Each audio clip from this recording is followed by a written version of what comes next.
allez, je viens vous aider. Et voilà. Et du coup, pour aider en tant qu'infirmier. Enfin, exactement. À la base, soins, tout ça. pour la population. Hein. Pour la population, absolument. Voilà, pour aider les femmes et les enfants et tous les réfugiés et la population ukrainienne.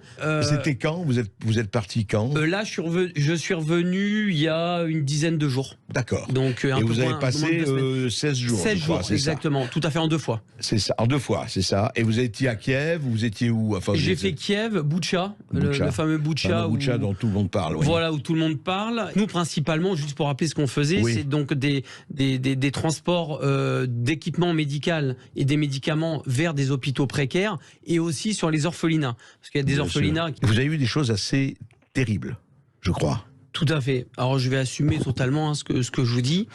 Moi, sur place, j'ai été témoin de crimes de guerre. J'ai vu beaucoup de crimes de guerre. Les seuls crimes de guerre que j'ai vus pendant les jours où j'étais sur place ont été perpétrés par des militaires ukrainiens. Et non pas par des militaires russes. Ce qui ne veut pas dire... Ce qui ne veut pas dire exactement, j'allais y venir, qu'il n'y a pas de crimes de guerre russes, mais il y en a aussi au niveau ukrainien. Vous avez assisté... Et on n'en parle pas. Ouais. C'est ça, moi. Quand je suis rentré en France, j'ai été extrêmement choqué, même des personnes qui sont invitées sur les plateaux télé à droite à gauche. 80% de ces personnes-là ne sont pas allées au moment où il y a la guerre et se permettent de parler, etc. Ça m'insupporte. Parce que entre ce que je vois et ce que j'entends sur les plateaux télé et ce que j'ai vu sur place, il y a une autoroute. Pour moi, c'est abominable. Je vais par exemple parler des militaires Azov. Les militaires Azov, à la base... Mais vous avez vu où ils sont partout? Ils sont partout. Ah, pas seulement à Azovstal, ou etc. Même à Lviv. Ils sont même à Lviv, à l'ouest. Ils ont leur scratch, avec vous savez, le beau scratch néo-nazi. Ça se tient aussi à le dire.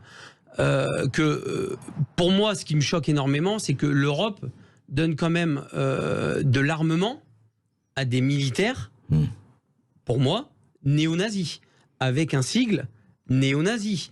On n'en parle pas, il suffit de regarder. C'est un ancien sigle SS qui est brandi partout en Ukraine et ça partout, pose... et on le voit partout. Partout, et ça ne pose aucun problème.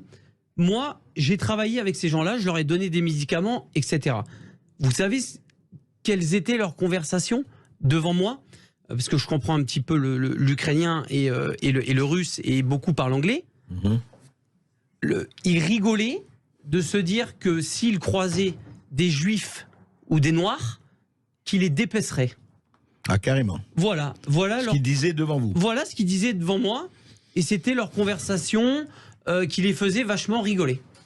Voilà ce qu'ils disaient sur les juifs et sur les noirs. Et qu'est-ce que vous avez vu? Vous dites que vous avez assisté... J'ai vu donc des militaires russes qui ont été capturés et qui ont été donc du coup déjà bien malmenés et qui ont été, on va dire, attachés. Et en fait, on était dans une sorte de hangar et ces militaires russes qui ont été capturés arrivaient dans des petites fourgonnettes par 3 ou par 4. Les militaires Azov ukrainiens leur demandaient qui est l'officier, qui est l'officier. Je vais vous expliquer pourquoi. Ou ils répondaient pas, ou ils répondaient. Chaque militaire qui descendait de cette fourgonnette se prenait une balle de Kalachnikov dans le genou. Alors qu'ils étaient sans défense, j'ai des vidéos qui l'attestent. Sinon, je ne me permettrais pas de sortir des trucs pareils. J'ai des vidéos où on montre des militaires russes en train de se prendre des balles dans le genou. On ne sait pas trop pourquoi, parce qu'ils ne répondent pas à des questions.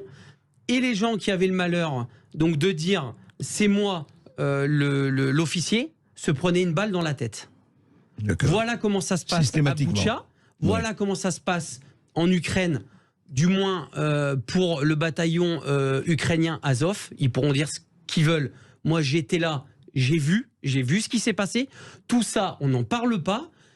C'est vraiment... Je vais vous raconter encore quelque chose de beaucoup plus grave. Vous avez des bombardements tout le temps, on voit la télé, etc. J'ai vu donc des journalistes américains.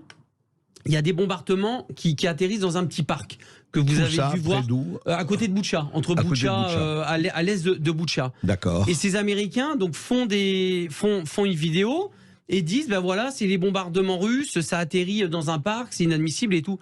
Je vais les voir, je dis mais pourquoi vous dites ça, etc. et tout. On m'a dit mais c'est pas grave, ça fera des images. Et vous savez ce que c'était ces bombardements? En fait, vous avez des petits obus des petits obus.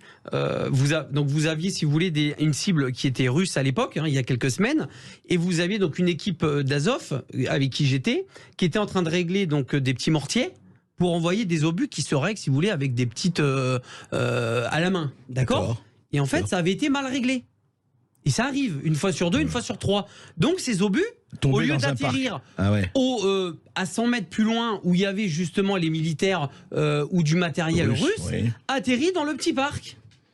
Et on fait passer ça pour des bombardements russes. Pourquoi on ne parle pas de ça? Et donc tous les bombardements, toutes les bombes, tous les obus qui atterrissent à Boutcha, à Kiev, etc., c'est du russe. Il faut arrêter.